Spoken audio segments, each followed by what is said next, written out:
Season 1 of the Clone Wars introduced us to the Malevolence, a Subjugator Class Heavy Cruiser and Separatist Superweapon. The Malevolence and its sister ships were incredible tools of war. They had unique and powerful ion cannons, which could disable entire fleets, leaving them vulnerable to the cruiser's many heavy weapons. Subjugator Class Heavy Cruisers were exceptionally dangerous, but strangely, a ship type we don't see after the Clone Wars, and really, the large-scale ion cannon never saw widespread use. Today, we'll explore why the Empire, the most heavily militarized modern faction in Star Wars, didn't continue in the Malevolence's footsteps. To answer this question, we have to understand the Tarkin Doctrine, which guided Imperial military policy and advocated for, among other things, a government ruling through the populace's sphere of force. The doctrine can be seen manifested in the use of superweapons, dreadnoughts, and even Star Destroyers. Basically, the goal is to have the military seen as almost unfathomably powerful, so much so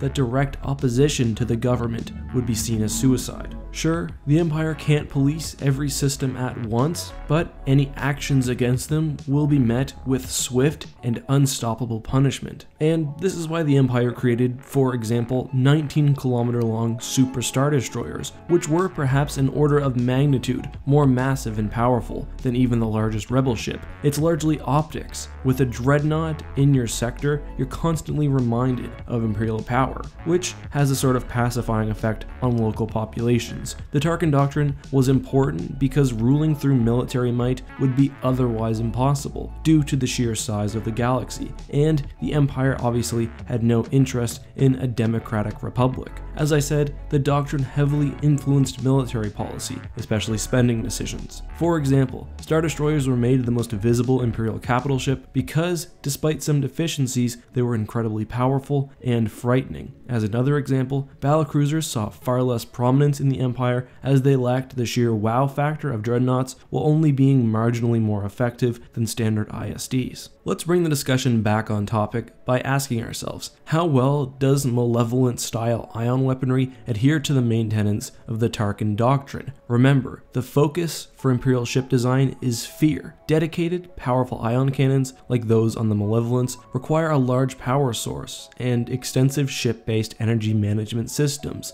Subjugator-type ships were thus not only extremely expensive, but also typically less well conventionally armed and shielded than other ships of the same size. And to be frank, while ion cannons are effective, so are turbo lasers, and having your ship disabled is a lot less frightening than having your ship destroyed. Sure, tactically disabling a ship has its uses, but Imperial designs have never been geared towards what's most effective during individual battles, but rather what best fits within the Imperial military doctrine. What's more, smaller ion cannons, interdiction fields, Connor nets, boarding parties, tractor beams, and other devices already were capable of preventing enemy movements. And not only were they capable, but when dealing with small fast ships like those used by pirates or the Alliance, small flexible weapons may actually be more effective. So to summarize this point, I don't think the Empire was willing to pay for a more expensive ship type, which would not only take away from Star Destroyer production, but would also not clearly fit within Imperial military strategy.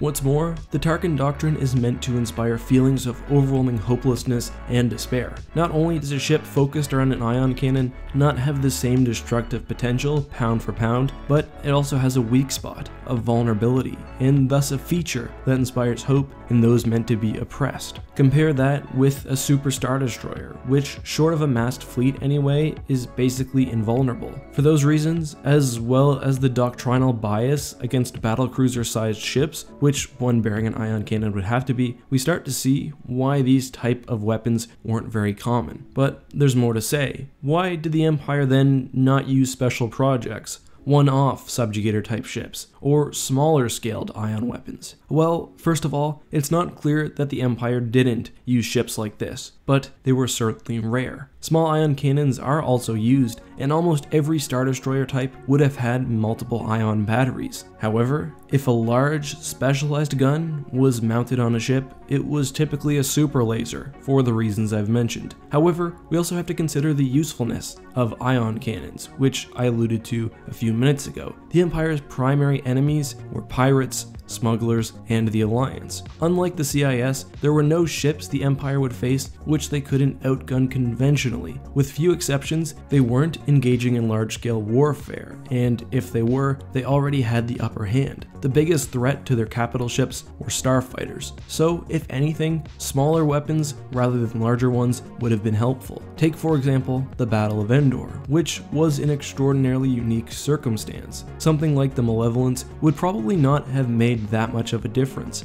as the Empire already had a ship-killing superweapon, and the fighters of the Alliance nonetheless found a way to be effective. And I can't think of too many situations where an Imperial loss can be summed up by not enough firepower, and even in those circumstances, it's unlikely that one of these cruisers would have been present anyway. Again, the difference between a small state fighting against the Galactic Republic in open warfare and the Empire, a heavily militarized government, fighting against a stateless rebel alliance cannot be overstated. With the fall of the Empire and the rise of the New Republic, I can see ion weapons perhaps being effective. However, the Empire did not have the resources to construct ships of that magnitude while sacrificing standard capital ship production, and the same can be said of the New Republic. And that sums up my reasons. I also have a theory that the ion weapons from the Malevolence were less effective against larger ships, i.e. ships with more powerful reactors and more of an energy reserve, and that's simply based on how various vessels react to being hit in the Clone Wars. So my point is, I think more powerful warships, especially as power generation tech gets more effective, could perhaps resist the Subjugator's ion blast. On the other hand, perhaps the same could be said for increasing weapon strength, but that's really a minor point and a theory that we can explore on a different day.